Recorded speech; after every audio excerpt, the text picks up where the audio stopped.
Stand by to initiate release sequencer. On my mark. 5. We're on express elevator to hell. Going down. 2. 1. Mark.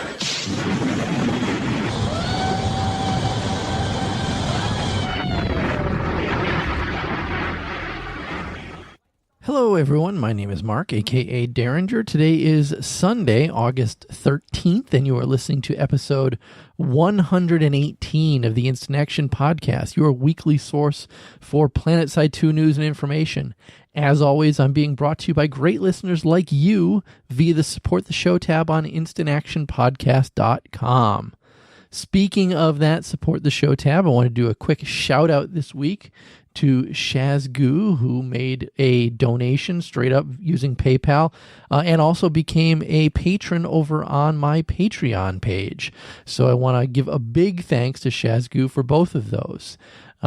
Like he did, anybody can certainly make any sort of donations towards the show. I will not turn you guys away. Like I said, it always helps me keep my show costs neutral because that's what keeps the wife happy. Other than that awesome donation from Shazgoo, what have I been doing this week? Well, first off, been playing a bit more on the PS4 than I have been on the PC this past week, and that's certainly saying something because it is usually the exact opposite, where I play the majority of my time on the PC. Unfortunately, every time I logged in on the PC side this week, fights have been really stale, or I have played like absolute garbage and needed to go over to the PS4 side and play there, where I seem to be doing a little bit better on that side of the game. Don't ask me why, because I am still absolutely shit with a controller. I can't really explain why I seem to be doing a little bit better on the PS4 side of the game. But regardless, what do we have in store for this week's show? Well, we got to talk about a tweet that came out from Daybreak Games this past week about what's upcoming.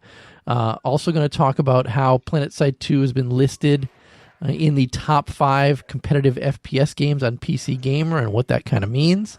I'm also going to go over Iridar's newest starter guide for Planetside 2, which has a lot of good information.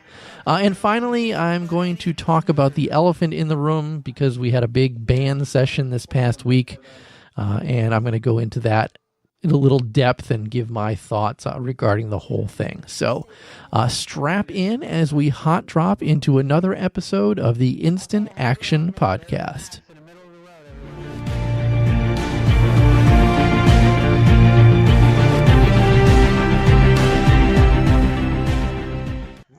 All right, first up this week, like I said, we had I don't want to say a cryptic tweet from Daybreak Games, but we did get a tweet from them that says, quote unquote, we have a major test update and live stream on the way next week.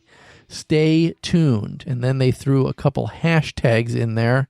Hashtag critical mass and hashtag continent locking. And a lot of people are reading in to continent locking, what exactly that could mean. But in reality, I think what we're probably going to see, and I'm just going to do a little speculation now, I don't have any inside information. I'm assuming that most likely they're talking about the next phase of the Combined Arms update is what's going to make it over to the PTS. And I expect we're going to see a lot of those various vehicle changes that they've been hinting at. Obviously, they did a whole bunch of infantry changes, changed the way certain weapons work within the game, resistance types and things like that. And I'm certainly not going to go into all those different things because we definitely went through all that stuff ad nauseum a while back at this point. So if we go all the way back to February, this is when we got the dev diary, February 10th actually, explaining what the Combined Arms Initiative is. So obviously it's a new way for vehicles, infantry, and territory to interact with each other. They want that relationship, again, to be fun and engaging for all parties, and that's whether you're in a vehicle or on foot, and they want everyone to enjoy fighting one another.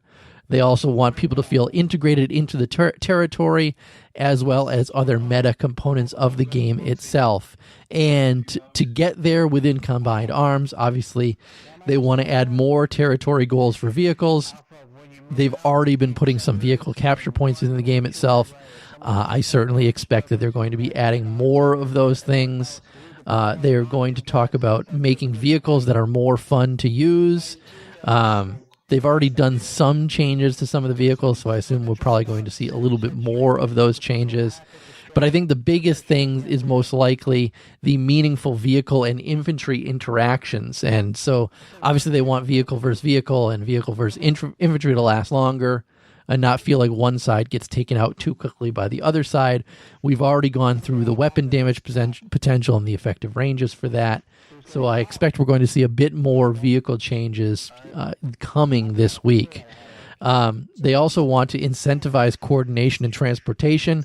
I'm hoping that's something that we're also going to be seeing this next week on the PTS, because as we know right now, there really is no incentive to coordinate and transport people to different objectives. So maybe this means we're going to be seeing some squad leader or platoon leader elements coming into the game. I mean, certainly that's something we've been asking for forever on the PC side of the game, and PS4 version's a little bit newer along in its life cycle, but I know people on the PS4 side of the game are asking for more types of squad leader, platoon leader type interaction within the game itself to make that play better. And there are countless websites, countless Reddit posts from various people making suggestions on how to make squad and platoon leadership better than it currently is. So I'm curious to see what we're actually going to get on the PTS.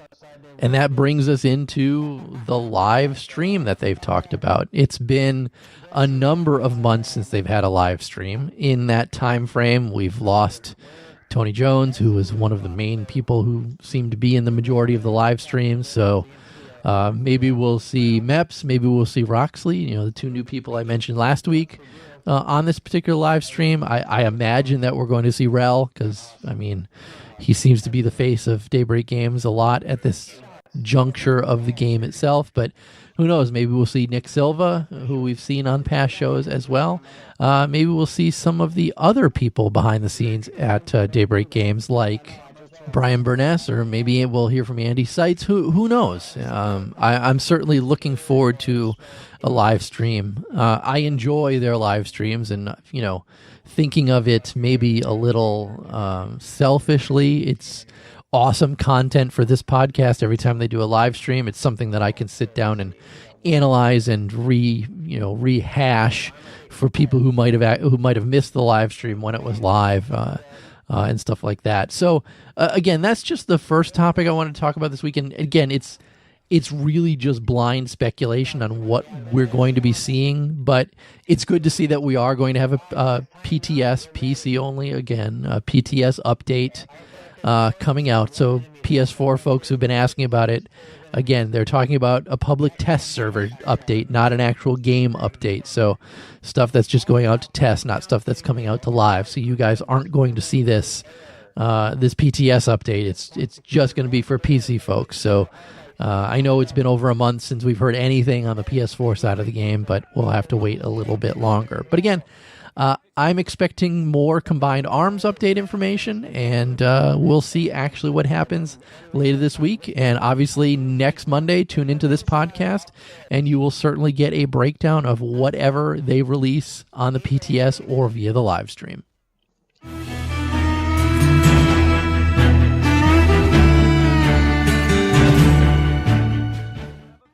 All right, second topic this week was that Planetside 2 was recently listed in the top FPS games article on PC Gamer, and not everybody likes PC Gamer. They don't agree with everything that PC Gamer writes. But PC Gamer did a recent, let me see, what is the actual title of the article itself? It's the best FPS games, or the best FPS games we think you should play right now.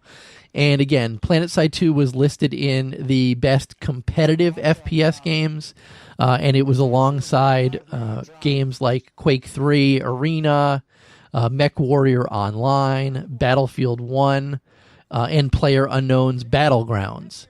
I almost installed PlayerUnknown's Battlegrounds this past week when I had a really crappy session at Planetside 2. Maybe I'm going to have to revisit it since PC Games says that I should. But regardless, what they wrote about Planetside 2 is that Daybreak Games built a multi-continental world wide enough for thousands of players on 3 factions to fight on the air, on the ground, inside bases, and it's all free on top of that. They speak highly of Planetside 2, and of course, the Reddit community was quick to shit all over PC Gamer, saying that their list was absolutely garbage, that Planetside 2 isn't really competitive, but as far as I'm concerned, any publication that's going to bring some light or bring some fresh blood to Planetside 2, I don't have a problem with, and I will do whatever I can to support it, because obviously the only thing that's going to keep Planetside alive, or Planetside 2 alive as long as it will, is players playing the game, whether they're veterans coming back to the game or new people deciding to check it out for the first time. So, again, interesting little article put forth by PC Gamer and listing Planetside 2 among the most competitive games. I was a little disappointed that it didn't fit under the category of just what they say are best FPS games. The best FPS games, they think, are Rainbow Six Siege, Rising Storm, which I'd never heard of, Overwatch. Obviously, Overwatch is just so popular right now. Unreal Tournament 2K4. Obviously, that's been released in 2004. And CSGO and Team Fortress 2. I mean, Team Fortress 2 just is something that will never die. And same thing with CSGO at this point. Games like I feel that are never going to die. A little disappointed that Planetside 2 didn't make it into the top games, but at least it's listed in the competitive section overall. Again, just anything that we can do to get new players into the game itself is good as far as I'm concerned. Again, I was a little disappointed that Reddit really just kind of crapped all over it. It's too bad that, just because it's listed in a section where maybe you don't think it fits, doesn't mean that you should just really crap over it altogether. I mean, just the saltiness really shows when stuff like that happens. The good stuff that I do see is, once I went into the comments section of this post, is that, a few people or at least one person was shitting on Planetside 2, asking how can that be on the list? They're very surprised, but quickly getting responses like the aforementioned Shazgoo was quick to point out and give a whole bunch of, is it worth playing Planetside 2? A beginner's guide, videos by Rel, and then somebody else was quick to give links to Iridar's guide, which is something I'm going to talk about next. So there are people that are as passionate about Planetside 2 as I am, and commenting within this section as well to potentially bring some new players into the game itself. Because again, what's going to keep Planetside 2 alive is new blood. And let's go into the next topic this week to talk about what's going to keep that new blood within the game itself.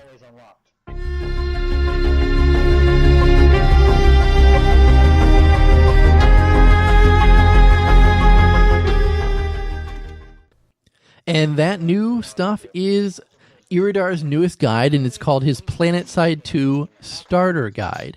And it's intended as a go-to resource for completely new Planetside 2 players.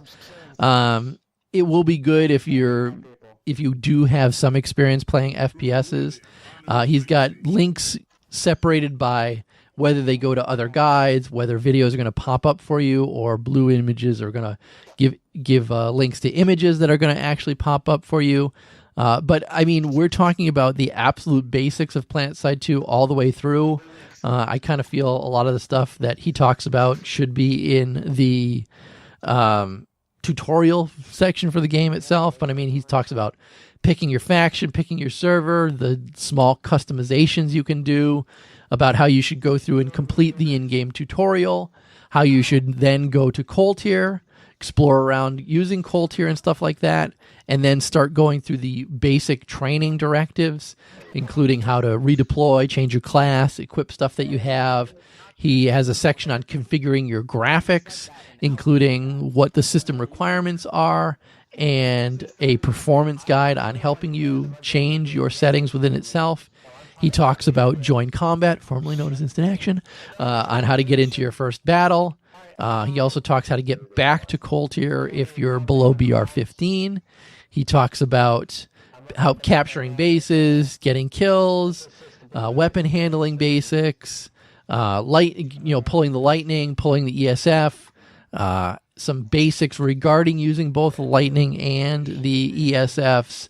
Also, how a good way to get kills from within the gunner seat, which is one of the starter directives.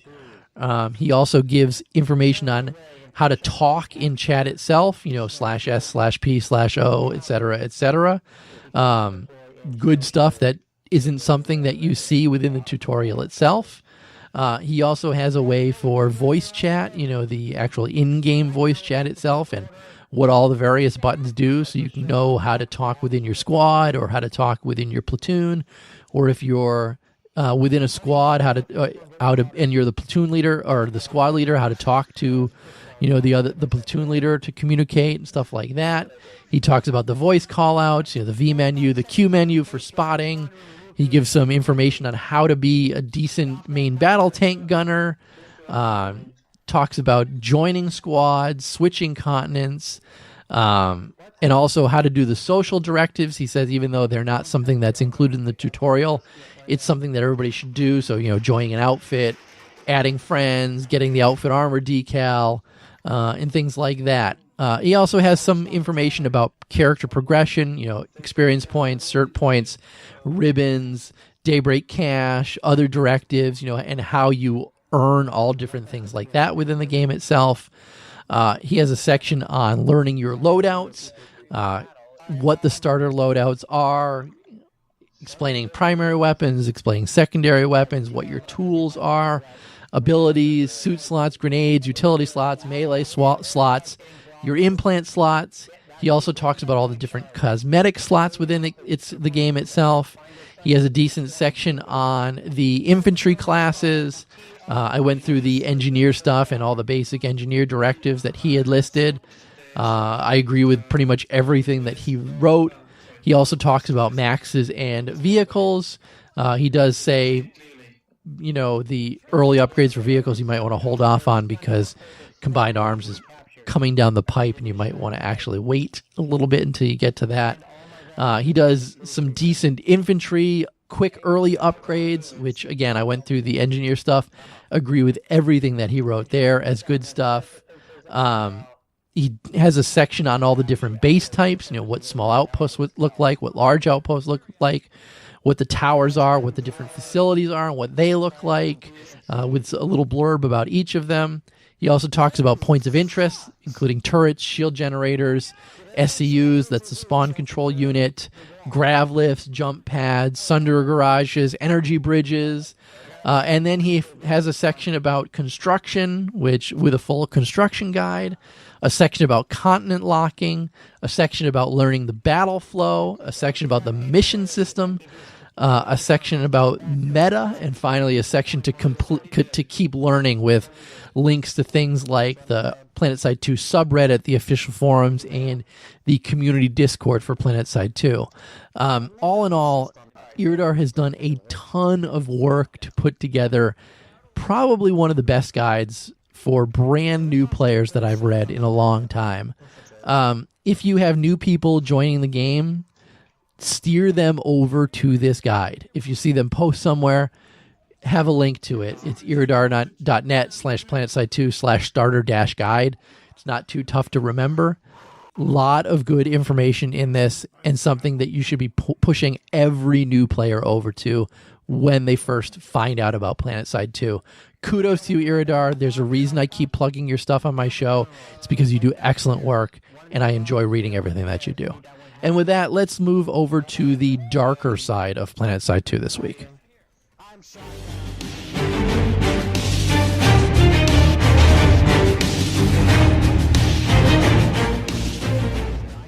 So if you've been living under a rock, you may not have realized that the Planetside 2 on the PlayStation 4 was hit with the Drama Llama this week. Kind of crazy stuff. Lots of people getting banned within game, getting a 3-day, a 7-day bans, things like that for team killing. And I, not to say that I was involved in any of it, because I certainly wasn't involved in any of it. I'm just an outsider looking in at this point. I've had no experience with the person in question. But looking through everything that's gone on, seeing all the videos of what's actually been going on in game, I think we have a real asshole on our hands. And if the community of PS2 on PS4 needed to take matters into their own hands to deal with an asshole of this magnitude, then they get what they deserve in the form of bans and things like that. But I applaud them all at the same time for, getting those certain bans. So let's talk about what exactly happened. So this all centers around one player named Clapback69. And a while back, I don't remember if it was July or if it was early in August. Either way, it doesn't really matter.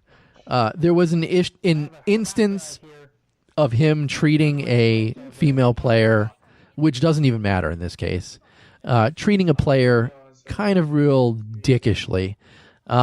She clearly had been playing other factions. She'd been playing Vanu. She played with Void, and I play with Void. I've never had any issues with the guys from Void, but apparently this guy, Clapback69, really does. He dislikes them with the passion of 1,000 burning suns.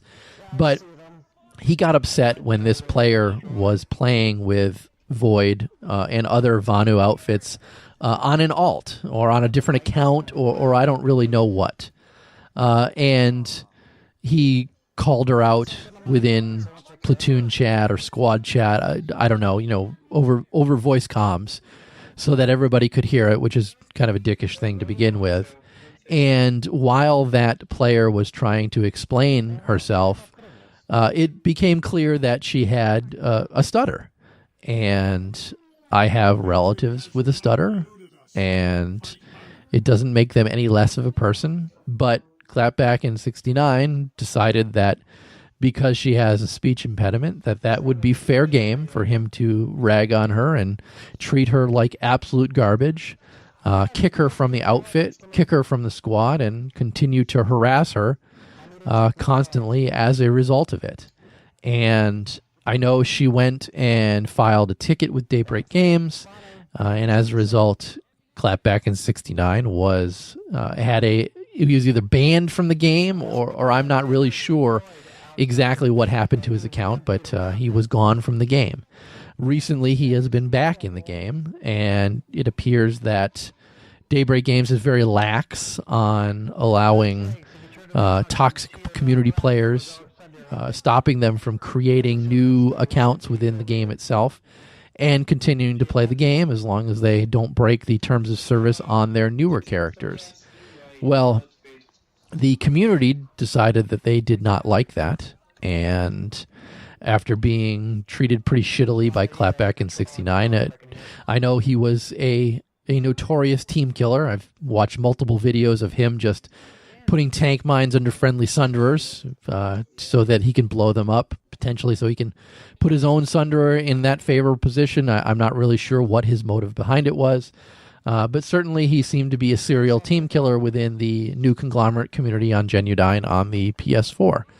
So when it was discovered that he was back in game and he was continuing to play his dickish ways, a large contingent of the NC players decided that it would be fun to just constantly team kill him. And while I don't necessarily condone the videos that I saw of them, circling him in maxes and every time he'd leave the warp gate killing him, he decided to record everything and send it all over to Daybreak Games. And as a result, a number of players received bans. And I think they rightfully received those bans based on the videos that I saw. Certainly doing what they did, I mean, they were kind of juvenile in the whole thing in their reactions to it. And telling them to suck their dicks, and they're going to have sex with his girlfriend and stuff like that, which certainly is a little beyond the realm of what needs to actually happen in game. Clearly, they were fed up with his shit in game and decided to take it into their own hands, and they were rightfully banned as a result of it. What my problem here is that Daybreak Games has no qualms with allowing somebody like this to continue to play the game itself. A lot of people likened him to Buzzcut Psycho.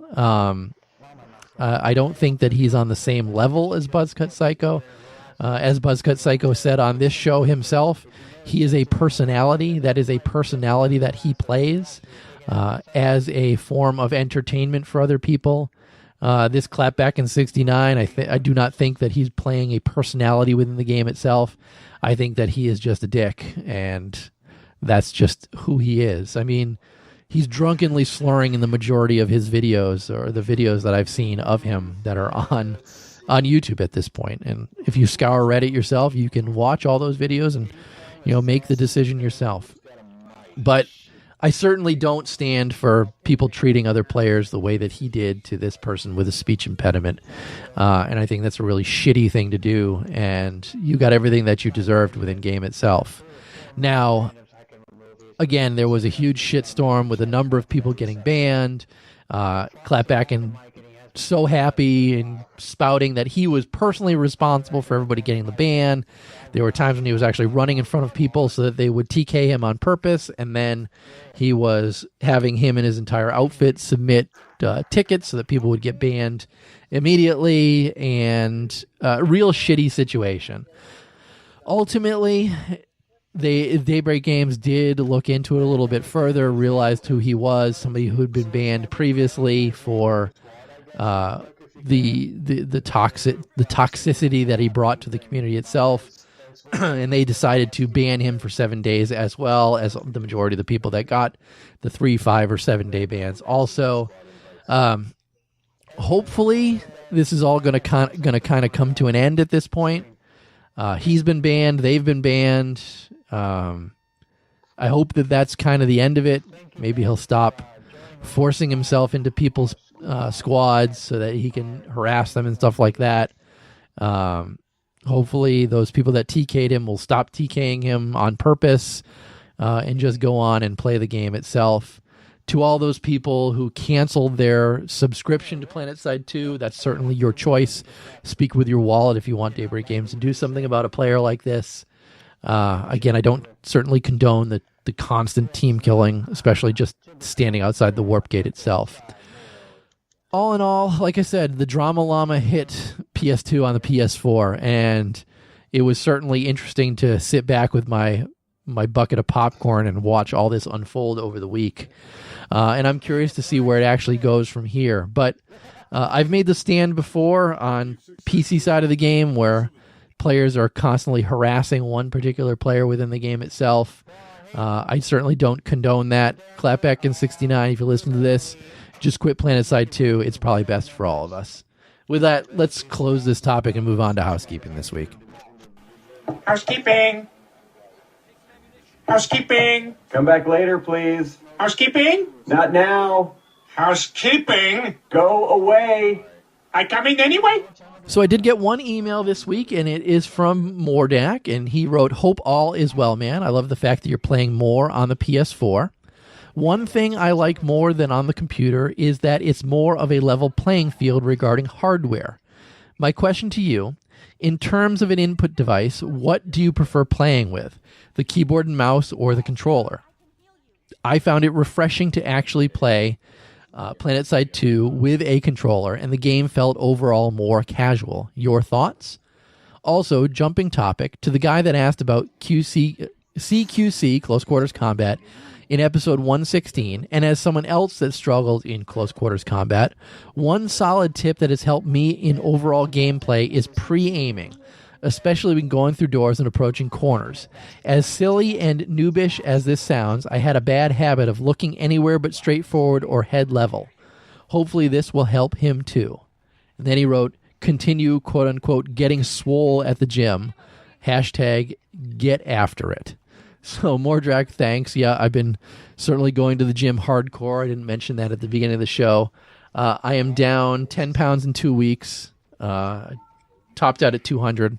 My soccer season starts August 27th. I would like to drop 25 pounds by soccer season and get down to 175. I think I would be happy there and could gain a little bit of speed in the backfield.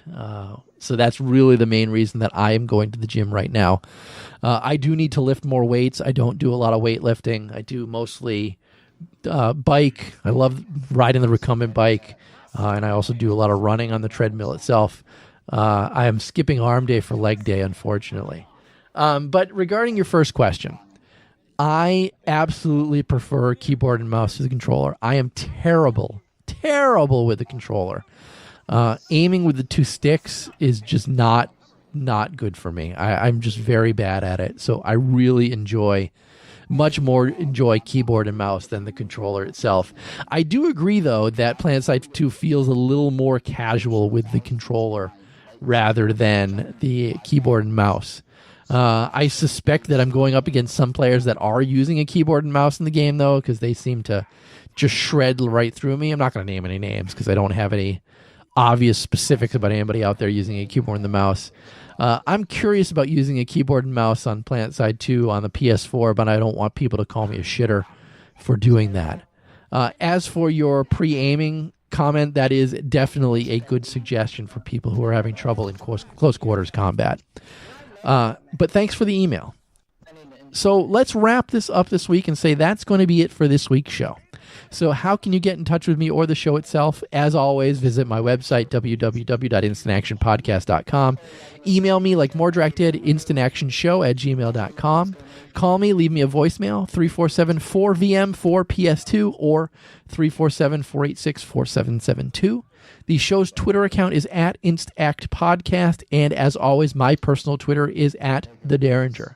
So in closing, if you've enjoyed the show, please leave me a review on your podcast listening avenue of choice, whether it's iTunes, Stitcher, Google Play, or anywhere else. Also, feel free to tell your friends and outfit mates about the show. And finally, thanks for listening and keep spamming that Join Combat, formerly known as Instant Action button.